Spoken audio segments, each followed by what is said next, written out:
So thank you again, everyone, for your time, and to our sponsors, Deep Root and Innova today. Chris had an excellent suggestion that maybe we could start some of our panel conversation today, kind of focused a bit on maintenance from a landscape design and kind of planning standpoint. So Chris, if you want to kind of start off on one or two takeaways you think might be useful, or something from a... Okay, fine, then I will. So I do media. We can start on that part. You can never plan far enough in advance when it comes to deliveries of media. That would be my takeaway for today. And knowing the differences between bulk materials, bagged or like a super sack, or even small bags. Planning out some of these things earlier in the design process really help, related to right budgeting and access options, things like that. And Chris can speak to different aspects related to that, but maybe we can circle back to maintenance and, you know, media as a potentially even as a replacement option later.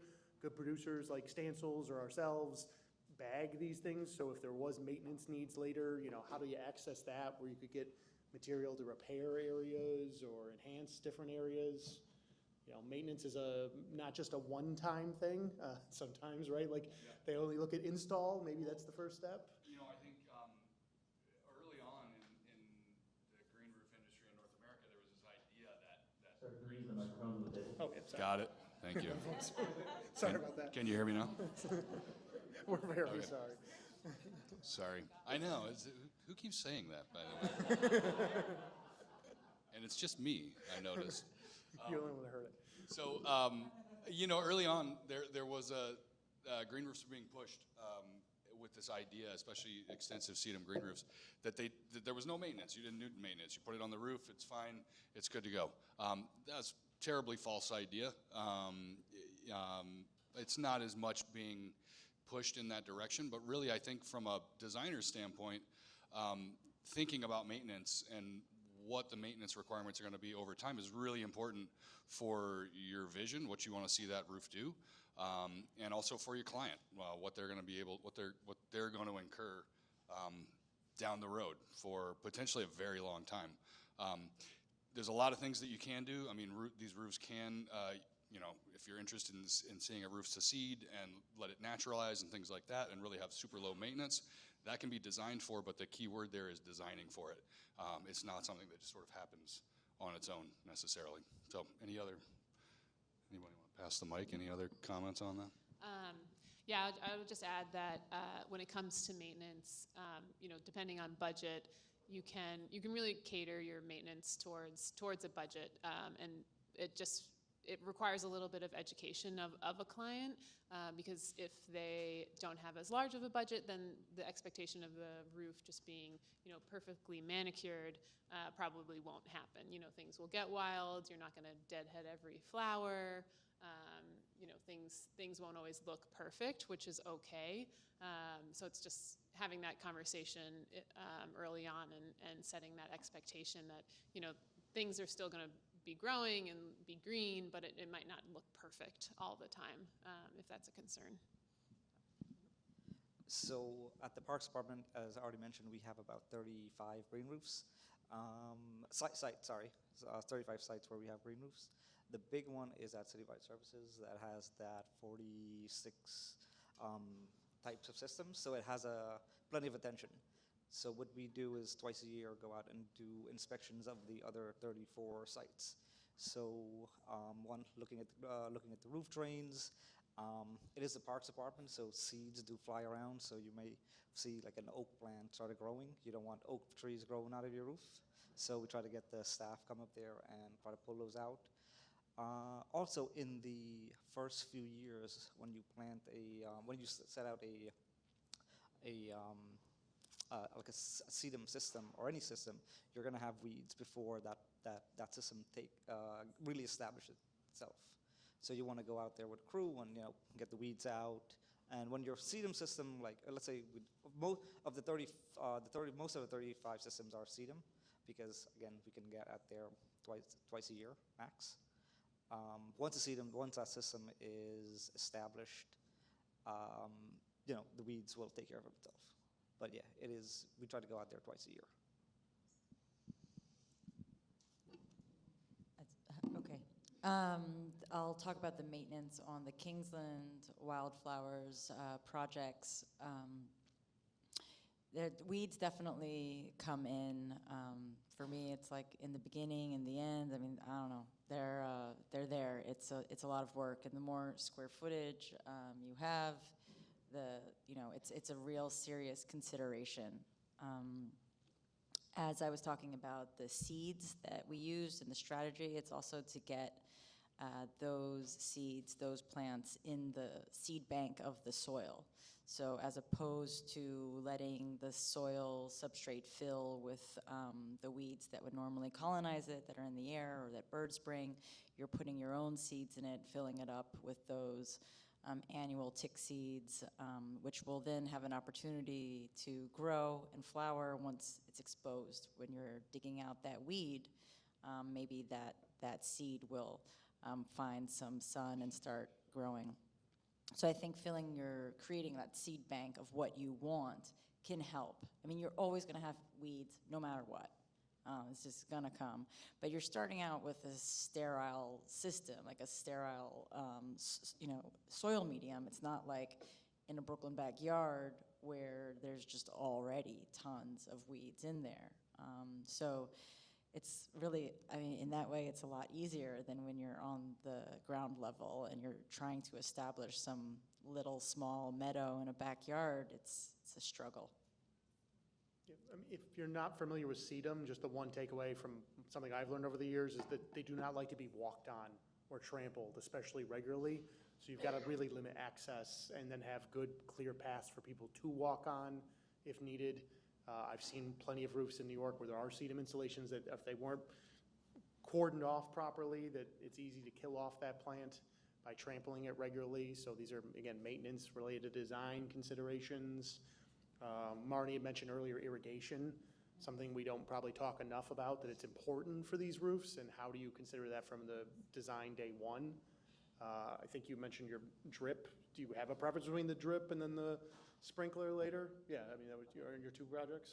Yeah, I do like the sprinkler system more. I just think I have greater control over it. I mean, I can see it. I know what's happening. With the drip line, it's just like this huge mystery, and we put this, we put it so deep on the 520 Kingsland, and it was a great idea. And I think it has worked in making the plants more resilient there, definitely. But accessing it is a nightmare. So there's those problems. I also just wanted to ask everybody about how the extremes in our weather have affected our maintenance and our irrigation, because I'm just finding irrigation so much hard to calibrate because we have such extreme droughts or rainfall that now I'm like, oh, I got to change it again. Are other people dealing with that problem? So last year, we had staff shortages where we were building 11 sites and we had no one tending to the green roof. So the plant mix did really well, where the native plants, as you mentioned, I think in your presentation, they look like they're dead. But after the crew was able to come back and give them more a little TLC, they really sprang back to life. So I think it started with the planning and it started with the plant mix to deal with that extreme temperature variation. The temperature and the water.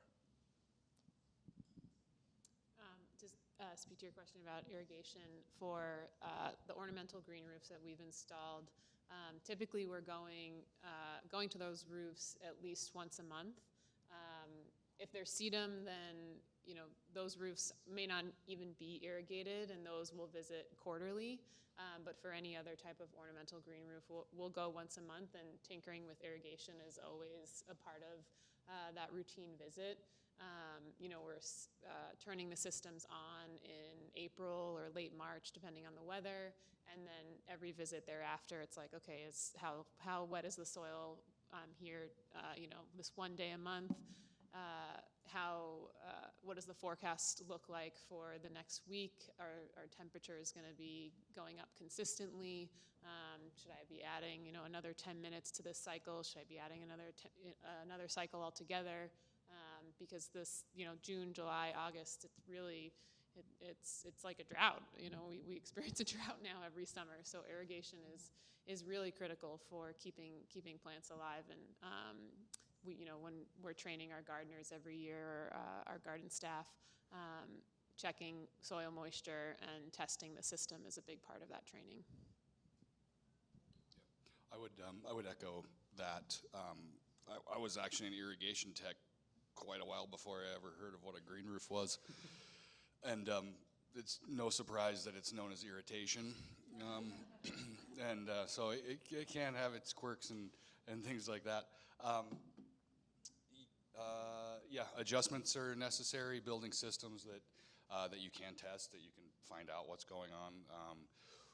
One thing we started utilizing, which is a really useful tool, is Wi-Fi enabled control, and adding flow sensors to that, which will really monitor whether water is going out of that system, or either it's stopped flowing or it isn't, or it's flowing constantly. Say a valve stuck open and there's just water coming out. When you go to an ornamental project, whether that's a green roof or not, once a month, if the irrigation stops in July and you haven't been there in 3 weeks, that could be your project. So it's a fairly cost-effective means of just getting a little extra insurance in there. But yeah, I think irrigation's a specialty in and of itself, even. And could you talk a little bit about the winter prep? Just that might not be as common for everybody. Sure. Yeah. So for us, really, you want to winterize the irrigation system. So that's going to be blowing all the water out of the system. Usually we do that with compressed air. Some systems, if they're designed right, could be drained manually. But typically, again, depending on how that system is built, there's some disconnection of the zone manifolds and the point of connection and all that kind of stuff, and then getting all the water out of that system and opening it up so you don't have water trapped in the system itself, because when water freezes and then it expands and then things break. And you'd be amazed what water can do to a brass fitting or a copper pipe or any of that kind of stuff.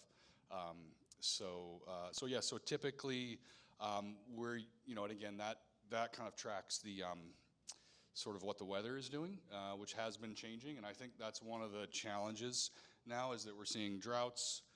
Sometimes, we're seeing freezes that are happening when we're not ready for them, things like that.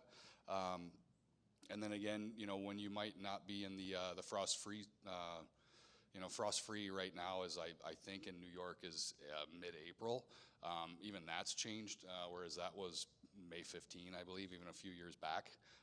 So now NYBG has even updated that and just said, hey, it's actually, we're moving up in the schedule. So, by April or March, plants are starting to wake up, and so there may be some supplemental watering that has to happen at that point in time that your irrigation system's not doing. So, yeah. Yeah, we use a sprinkler system, and it is winterized. It's a common, just a simple sprinkler system. It's winterized over at the end of the season. Yeah. I think that with the spring irrigation, it's really interesting because you don't necessarily need to water your plants the second they break dormancy and spring comes, obviously depending on what kind of plant it is and the situation.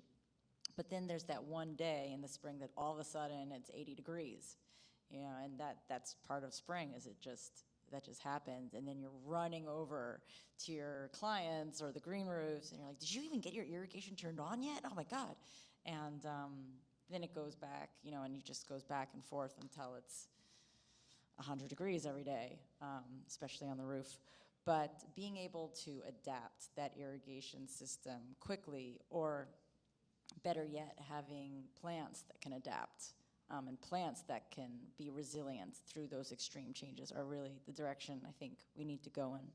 And systems that were discussed today, like the purple roof, can retain water, and they're high tech, and you can store water there and keep water for when the plants need it and program it. I mean, it seems really complicated to me, actually, but that might be a great way to reduce dependence on irrigation systems, which is definitely a love-hate relationship.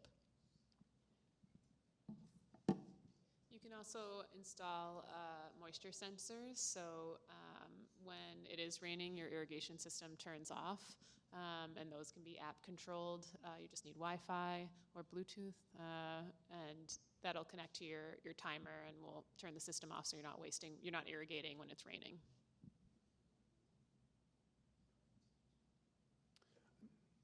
So with your purple roof install in 2021, was there anything that you found you had to do different versus traditional green roof, or was it, if you Yeah. could talk a little about that? So we still installed irrigation because that roof, the plant mix included trees and shrubs. The soil depth was up to 24 inches. So because it was our first time using this system, we were a little nervous to not include any irrigation, which is actually what the company that made the product, the Wavin Metropolder product, recommended, that we don't need any irrigation on this roof, that the plants will be able to access basically the pond that you're installing underneath the green roof. But the goal, I think, maybe after those plants establish, is to either reduce irrigation significantly over the years or remove it altogether.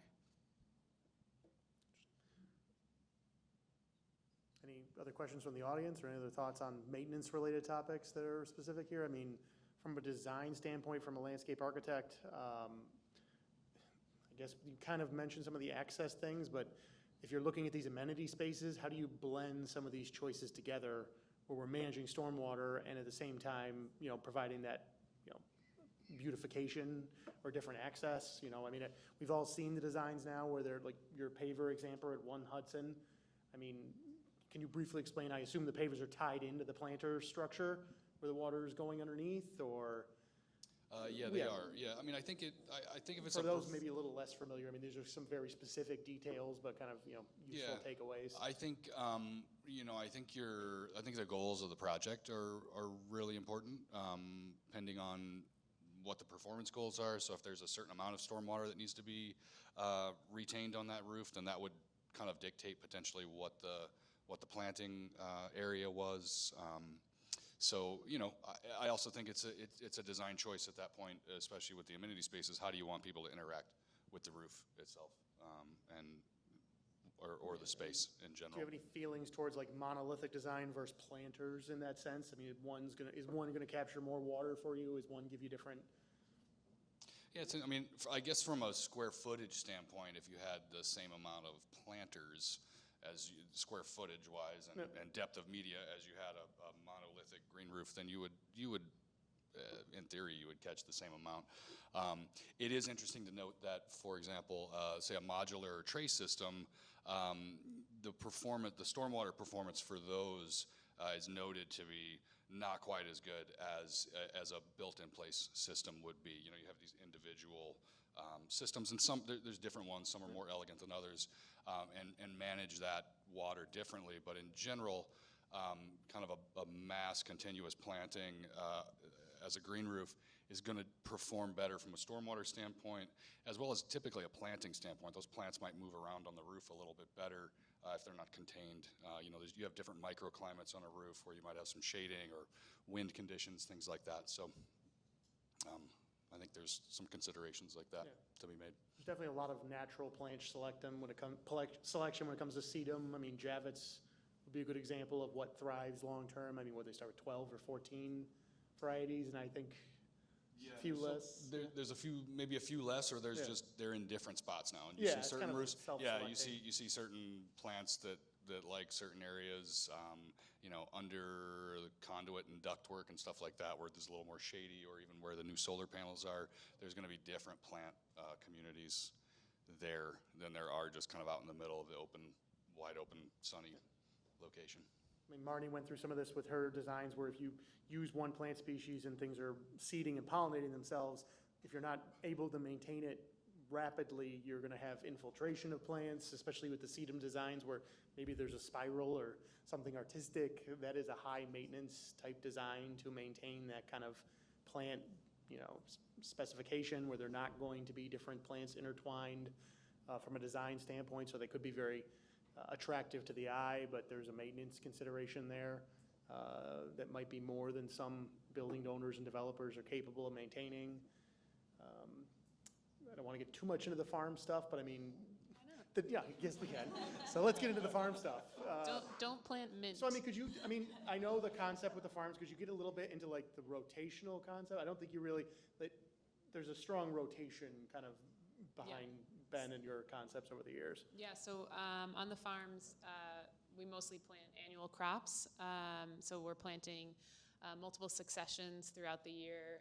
You'll have your spring crops. Those are things like turnips and radishes and little gem lettuces. These are things that do well in cooler temperatures. And then your summer crops are going to be your tomatoes, your peppers, eggplant, cucumbers, zucchini, and then fall you go back to those spring crops again. And then within those plantings you can plant successively so that all your crops aren't ready at once. So if you have 1,000 square feet that you want to dedicate to radishes, if you plant all of that on day one, 28 days later you're going to have a lot of pounds of radishes, and no one wants that many radishes in my opinion. So you plant, an eighth of it in week 1, another eighth of it in week 2, and then starting 28 days later, you'll have some of those beds will be ready, so it's not all coming online at once. And then you can get into some more complicated rotations where in one bed you're planting radish in the spring, and then that's out of the bed by the middle of May, and then you're following that up with tomatoes. So you're really not leaving any space unplanted for too long. And our beds, we pretty much do our farm, we only do the summer crops. So your tomatoes, lettuce, cucumbers, peppers, hot peppers, and herbs. So basil and what have you. But after the growing season ends, it is winterized. So. Just want to add, we have a good problem to have in the Parks Department where we're owners operators, so we can really kind of play around in a way and experiment with those different profiles. And we've actually been working with Columbia University and Hunter, and having students to come over and monitor, basically how these different profiles are performing in different seasons. So it's still in progress. There's nothing that can be released at this point, but we are working with students, with biology students, landscape architects, to kind of try to understand, and try to make this a learning example. It's a very different scenario than when you're working with a client, and you also need to integrate this with design. And I think we could do a better job at kind of doing this with our future projects. But at least our Randall's Island facility really, it feels like a sandbox in a way. So that's actually the rationale for the 46. That's what the 46 systems are.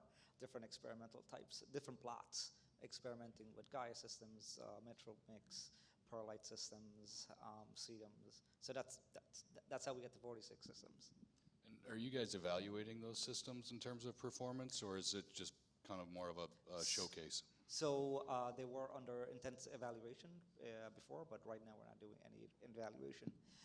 However, we do have a group from CUNY, Hunter, Brooklyn, and the Graduate Center that's currently doing some work up there. They're doing work on carbon sequestration of green roofs and measuring the runoffs. Yep. So they'll be continuing. We're trying to, try to do a bit more partnership. If to talk about more practical uses of the green roofs and maybe different soil mix and plant mix, but that's coming down the road. And I had a question for Marnie. Did you have a preference related to native plants, that like native meadow selection, that you felt has come like the best 2 or 3 plants that perform the way you want? Or it seems like you're very open to experimenting, which is great, but is there something that you're like, this is my go-to, I'm happiest with the performance with these 3 or 4 plants, and just out of curiosity for my own, and maybe these people? Yeah, no, that's a really great question. God, that. It's like choosing your Favorite favorite child. kid or Yeah. something. I mean, I only have one, so it's It's easy my for me, but, oldest. Just yeah. so you know. The soonest out of the house. The youngest is a terror.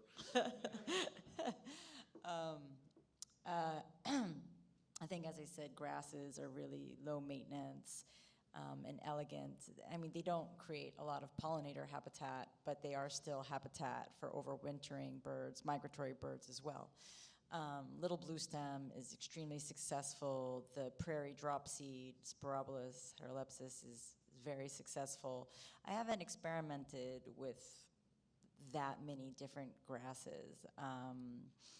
The June grass I've used so that there'll be some grass that's in bloom, seeding in the cool season. I use the milkweed on every single project. It does fairly well, but it's also an important plant, of course, for the monarch butterfly. Asters are extremely resilient. I mean, there are some goldenrod, solidago species that you could use, but most of them I've regretted using them because they're just take over. They're like the mint of the native plant world, but also very important for pollinators and a great source for biodiversity.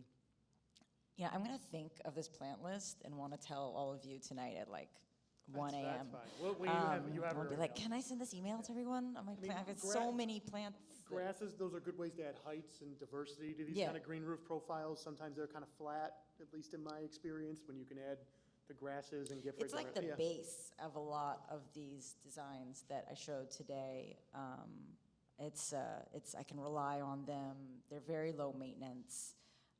They cover a lot of square footage. But I love flowers, and I love all the different flowers of native plant. I love that they're unique, they're special, they're underused. People don't know about them. So they just are really exciting for me. The echinacea is definitely included on every project. I mean, most of the time I'm like, oh, I need to put that in, and like, I can't. My plant list just gets bigger and bigger and bigger. And also our plant list is online at kingslandwildflowers.com, and you'll see that it's very long. And when we say like low maintenance with grasses, Chris, do you guys do anywhere you're removing the biomass at the end of the year? I mean, anything, talk a little bit just so that everybody definitely you have to understands cut how that that grass means with a grass? One time a year, for sure. So you're harvesting that grass and trimming it to a certain height, depending on kind of on the species, right? And taking it off or composting or doing something, but you want to go on a little of that, Chris? Or Yeah, so, sometimes do that? so really it's really all about the growing media and the performance, I think, of the green roof itself. So if you leave those plants, it's okay with them, right? They don't mind if you leave that on and they keep growing. But what you're adding is a lot of biomass to your rooftop. And that's going to change over time. It's going to change the composition of your growing media. You're adding a lot more organics. It's going to get heavier. It's going to hold more water. It's potentially going to clog things up. So it's a really important, I think it's very important to leave the plants intact through the winter. You get winter interest from that. It also helps to protect them. It's naturally, it's how they grow. But then cutting that back in the spring before they start growing again, and compost that, please. Where do you compost your grass cuttings? We use a commercial composter, and we Can I hope get the number? Yes, They of pick it course. up? Yeah, They pick it up? they do. You gotta Yes. share that. Also, when you cut your We'll grass, talk about that. when you cut your grass, do you use like one of those, grass cutters, automatic machines, or do you use a sickle like me? Ooh, I like the sickle, I- but I I use like also an old school I like sickle. that, but I'm fearful for employees with one of those. So yeah, we use extension hedgers for that purpose. All the equipment we use is battery powered, so we don't put gas powered equipment on the roofs. And we found that that's the most effective. Sometimes, again, if the conditions are wet, or if depending on the type of plant, sometimes the vegetation lays over and flops over, and you do have to get in there with your hands. But yeah, we try to automate that and make that process as quick as possible. But it is that's the one place with a, say, a meadow planting where I would say that's the heaviest maintenance load on it during the year. I was just going to add, we use hedge trimmers for our grass cutbacks in the spring. And one thing to note too with grasses is a lot of insects will overwinter in the blades of the grasses. So definitely leave, in addition to winter interest, definitely leave those in place until the spring so that you're providing habitat for those insects. And then one thing too with grasses that you have to be careful of is a lot of them will spread through their roots. So, you know, low maintenance it's great. You don't really have to worry about them. They can take over.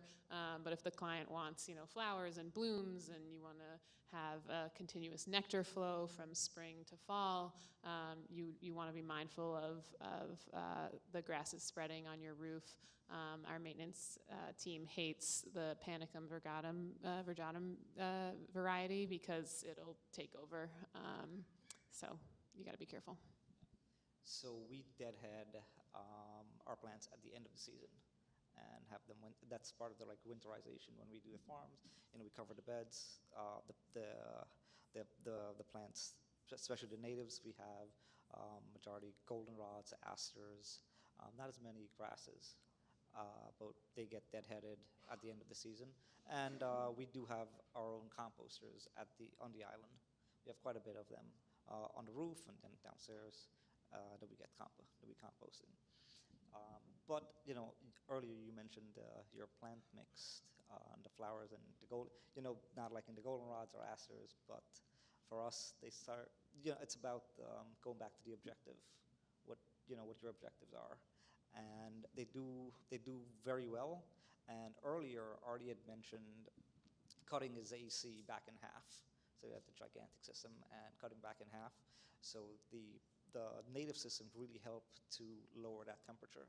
So right in front of that AC is about, I'd say 800 square feet of a native plant system. So that right in front of the intake. And allows the pre-cool the air. So it's not maybe not as pretty, but it's for the purpose. Yeah. Is there anything else from a parks perspective, that, like as designers and as, you know, practitioners of this, that we could be doing to encourage the expansion of this? Just as an aside, why we've got you on the spot. So I'm not a designer. My background is in environmental science, but I'll take Nick. I mean, you know, we're always looking for good precedents, and you know, people are thinking. I mean, in your presentation, you're talking. We also need to comply with other city agencies, obviously, with the stormwater rule, et cetera. So any case studies, and these were all really good examples, are things that we as designers would refer to. And obviously, you know, we're always open to working with consultants and, you know, new parkies in the future. So, you know, I'm just kind of saying, advancing the profession as a whole, experimenting with purple roofs, experimenting with technologies which haven't really made it, you know, or are not ubiquitous in the Northeast yet, you know, and we'll be paying attention, I guess.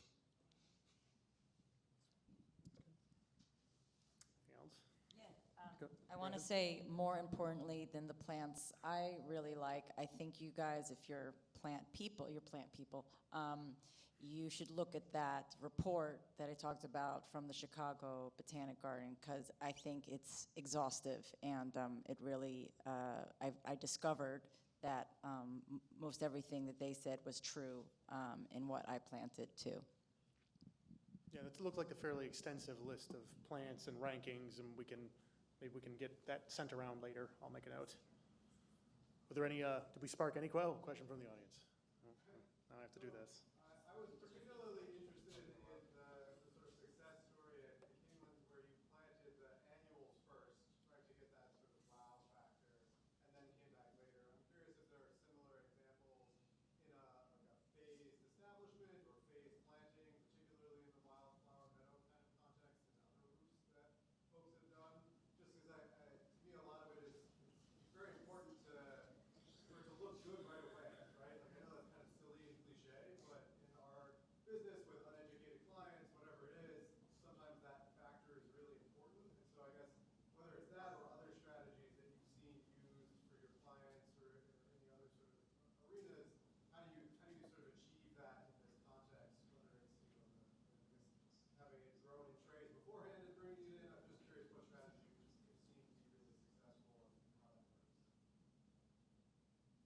I mean, with the Statue of Liberty Museum, one I would be familiar with, they did an annual rye, and then they did a low mow grass mix on top, because the annual rye protects your soil, limits the seed potential from other things coming in, and gives those slower growing plants an opportunity to kind of get established.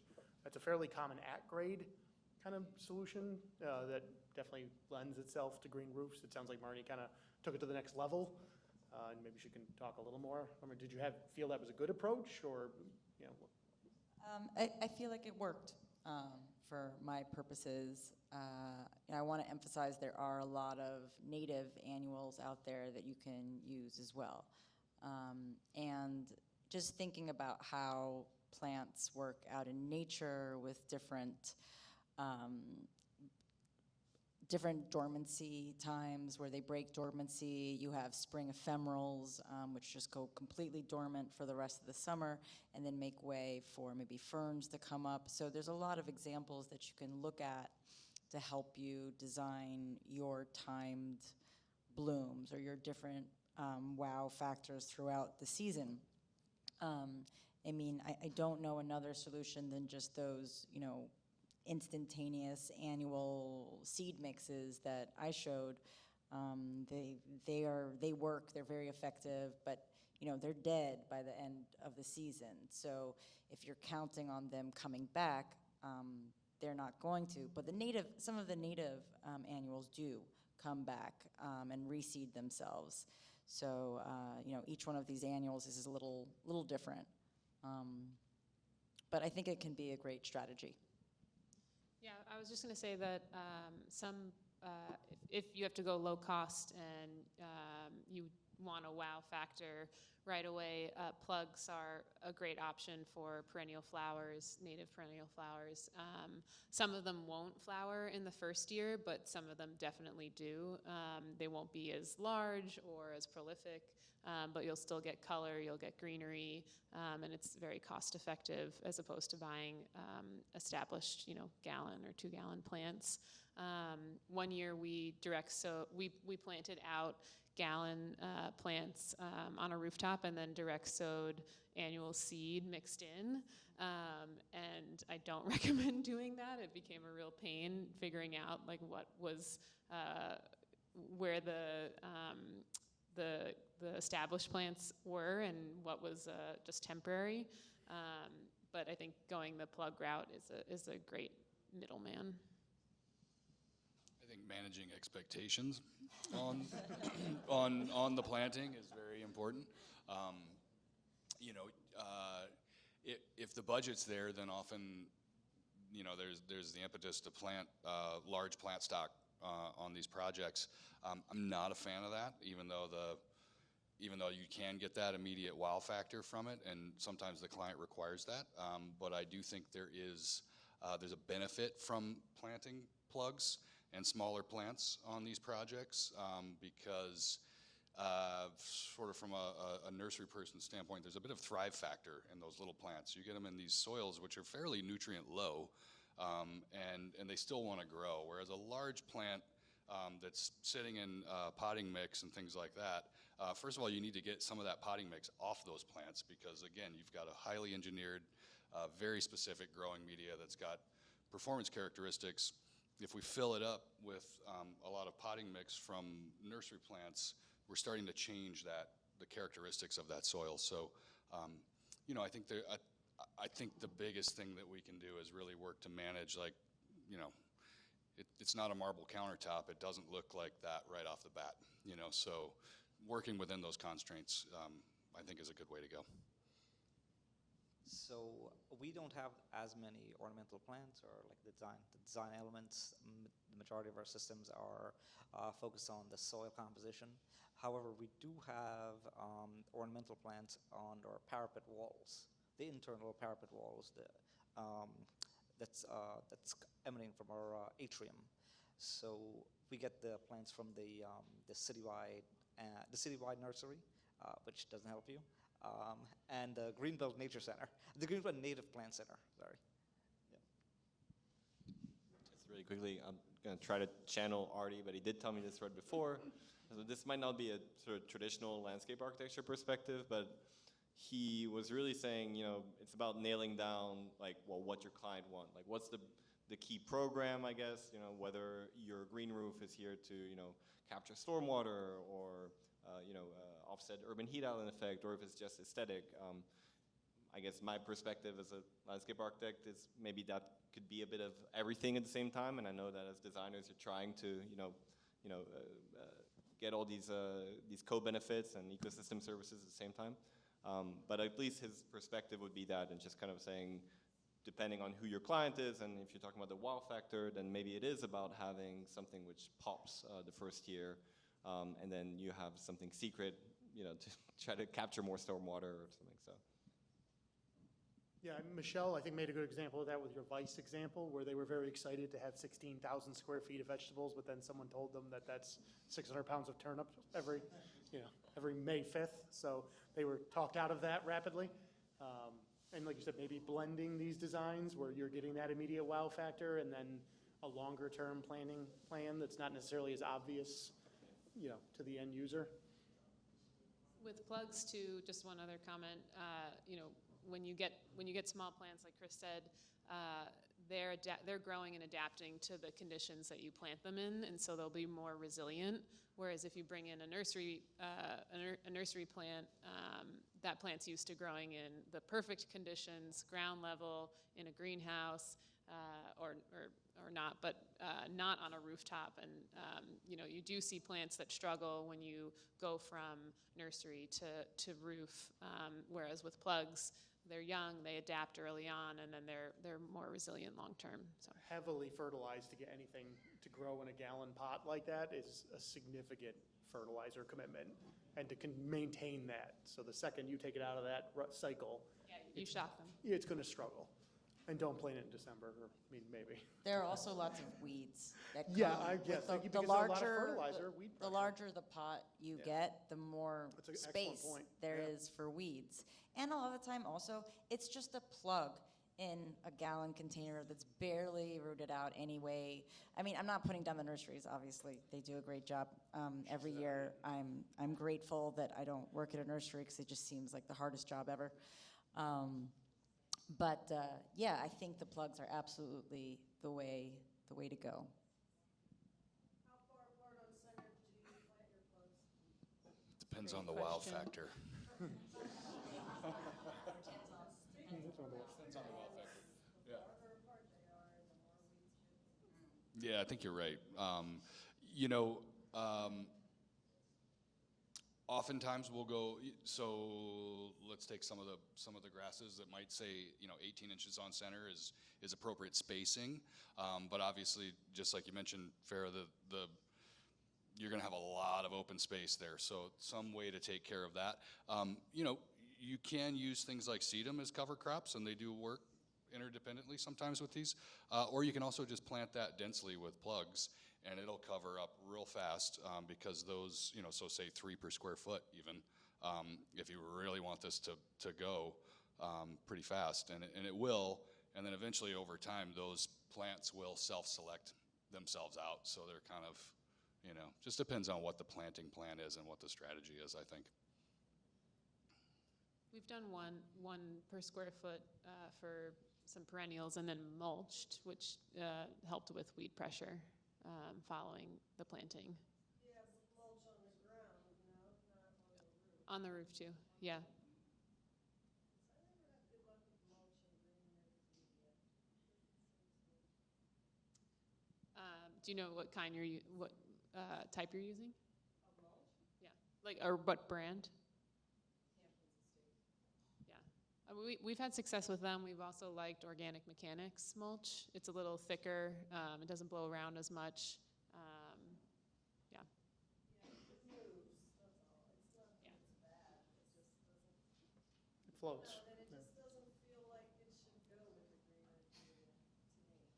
Well, I think you do have, I think mulch can work sometimes as a one-time strategy, pending on the mulch and pending on the media, because again, over time, if at a grade landscape, the idea becomes like, oh, well, we're going to mulch this every year, but again, you have this very specific, engineered growing media. It's not a soil, so So continuing to add more things to it, you're just kind of taking away the properties that you've spent a lot of money on trying to get. So.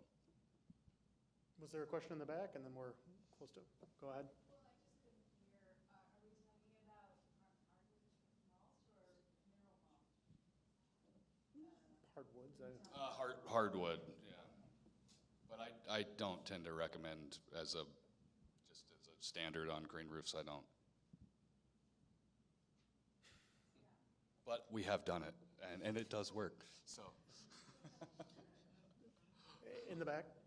I'm just curious about pest management and whether there's differences in how you deal with that on a roof versus ground level and, pesticides versus integrated pest management, that kind of stuff. I'm sure there's similar principles, but it's also just there's a lot of habitat on the roofs that you're trying to encourage, so just interested in We don't have squirrels for the most part. I mean, not yet. We have had a raccoon on the roof once. I don't know. We get the same invasive species as everyone else, like the spotted lantern fly. But I mean, it's not a pest in terms of damaging the plants on the roof. And I actually haven't had any experience with pests damaging plants on the rooftop. Yeah, on the farms we get very similar pests to ground level aphids. They're all escaping my mind right now. But we'll use different organic pesticides.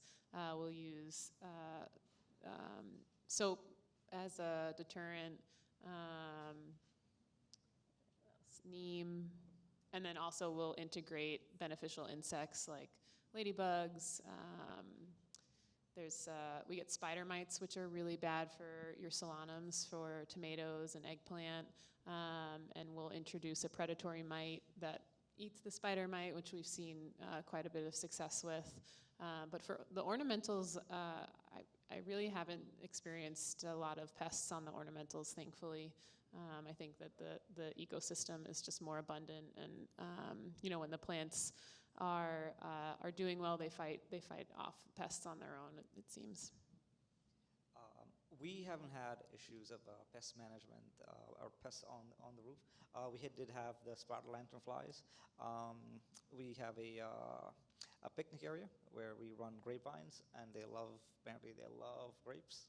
So we had quite a bit less spotted lantern fly last year. Now, this is not speaking from experience, but before I came along, they did had issues with pests, and they introduced the ladybugs, which helped. We do have beehives on our roof too, so I would imagine that's the reason not to go too heavy on any kind of pesticide. Yeah, I mean, as a practice, we don't use any pesticides and haven't had to. Ornamental projects can be similar to at-grade projects, but an IPM strategy, the soaps and oils tend to work quite well. Yeah. Was there a question in the back? I had a question about managing invasives and then replanting desirable in the same area. Like grasses taking over and reducing them and having benefit to the plants you want. So a lot of hand weeding. Timing related to seed, when it's going to seed, Yeah, right? definitely. I think weeding. potentially. Yeah, I think weeding strategies, depending on when the certain invasives are active, can be very effective. Trying to limit that seed bank before it really just gets kind of ingrained in your plant palette. Those kind of things. But yeah, so it may require mechanical removal. We have done solarization to some pretty good effects. Where we've tried to knock out the seed bank and then replanted from there. But you, like a tarping strategy, or like, is that what you're? Yeah, exactly. Sorry, Using solarization, it Yep. might not be a Yeah, sorry. So yeah, putting plastic on dark, the heavy roof. plastic. Yeah. Yep. So we actually did that at the courthouse on Staten Island, which had some struggles with maintenance. And I think, right, Kate, that's working pretty good at this point. Yeah, it's getting better. Yeah, but it can be a years-long process depending on the area and the condition of things and what you're working on. Yeah, I would say that's where maintenance is key. If you're going to be planting out a roof, we have a project in Staten Island that's near a marsh, and we get a lot of the grass seeds from the marsh come up onto the farm. And you know, if you're putting in this green roof and then walking away from it and not coming back, you know, for 2 months, you're going to find a lot of things up there that you don't want to be there. So just staying on top of it as soon as the soil's in, as soon as your plants are in, mechanically removing those weeds, it's critical. Also a lot of hand weeding, yeah, very manual intensive, and we also use weed suppression fabrics, especially on the farm. I think that, sorry, Marnie, but I think the most critical time is that establishment phase. So once these plants have been planted, again, you have open areas, the plants aren't really fully established, so there's opportunity for volunteers. If you just built a green roof, put growing media on it, and walked away, say in April, and you came back in August, it would be fully vegetated. It's a very low budget option. Extremely. That's called a self-sowed green roof, and you could design for that and go down that road, but that's a different topic. That's a parking lot design, you know, The side of the LIE. Yeah, yeah. We get a lot of Phragmites on the Kingsland roofs because we're right next to Newtown Creek, which is an aquatic body of water, and there's tons of Phragmites just growing on the shoreline there. And Phragmites obviously has a really huge, long root system. And with that situation, I recognize where they are and where they come up every year, and I cut them back if they're already have found their establishment.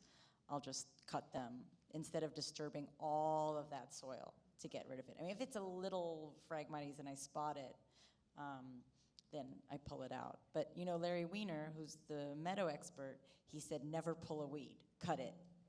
Yeah, but I don't know anyone who's ever done that. You know, I don't even think he does. I would be curious if he does that. Like, you don't see people going around with scissors doing that. When we've established via seed, that's exactly the approach oh my that God, we I should took. be doing this whole time. So just You actually do, okay. with a weed whacker and just cut it down to 6 inches, because you can't tell when you're growing from seed. It's very hard to tell what's there to be planted or what's not, unless you're really good or you've got, or the time to figure it out. So, yeah. Yeah, once our roofs are established, we try not to hand pull, but definitely during the establishment period, we would hand pull weeds, but I'm interested to hear more about that approach. I think if you have plugs and you know where your plants are and you can determine what that is, that was a specific situation for seeding, but we do a lot of hand pulling of weeds unless you just can't or don't have the time, and maybe you can cut it down at the base and see what happens. So we do pretty much the same thing, but again, we do our inspections. This is discovered during one of our inspections, 1 of 2 times a year. Again, you know, we try to expand our green roof program, but comes at the expense of being able to maintain all of these systems. And you know, our systems these green roofs are located throughout all of the 5 boroughs. So we try to get the newly seeded, try to put more of our attention on the newly seeded systems, and once they're established, they do pretty well. But again, you know, most of these are in parks. There's a lot of seeds. Big ones are big, like oak trees, and those, you know, we try to get out and pull. We don't try. I guess, you know, we also don't try to pull every weed. Because, you know, it can be like incorporated into the system, because most of our systems are inaccessible. So the objective is to get the benefits of the building, protecting the roof, cooling the building, mitigating the temperature flux. So if you have a few weeds up there, it's not really an issue. maybe it really contributes to the overall objective. Let's thank our panel. We have one item of business quick before we break away for our cocktail reception. First, let's thank our panel for their time today. If you didn't get a chance, I mean, Joseph, do you want to come up here and say something? We're very pleased today to be joined by a middle school group, and they're learning more about Green Roof, and Joseph's going to talk. Their teacher is going to just take a moment and just tell you a little about their project, because they may be asking you some questions. Wow, a lot of eyes. I know how you guys feel. My name is, I go by Giuseppe, but some people also call me Joe as well. I'm a middle school teacher. I teach general science, but I also do robotics in the school, and I have my team with me, and they wanted to come. Part of the robotics team is, aside from doing the coding, they have to do a research project throughout the year and how they could help their community. They happen to choose Green Roofs. And one of the things I like them to do is speak to actual professionals, not just teachers and principals. And this was a great opportunity for them, and I want to thank you guys for having us come. So they may ask some of you questions just to gain more knowledge, and feel free to ask them any questions about what they're working on. You guys have any questions for me? Go ahead. Are you guys thinking of building a green roof somewhere? Yes, we are. So right now, I'm having them do some research, and I'm discussing with my principals, have our own engineers talk about the weight, if we could withstand it, and then we'll hire outside engineers as well and go through the process. Since we're a public school, I know you guys are talking about the DOE as well. It's a long process, but I also wanted them to leave a footprint behind before they graduated, something they come back to as well. Thank you. Thank you to everyone. So, once again, thanks to our sponsors, Deep Root and Innova today, and where are we going for we're going back upstairs. So, back upstairs for our guys. If anyone needs to sign in, everybody good on that? Thank you, everyone. Thanks again, guys. And we're done. That is enough. 5 hours. Thanks, all.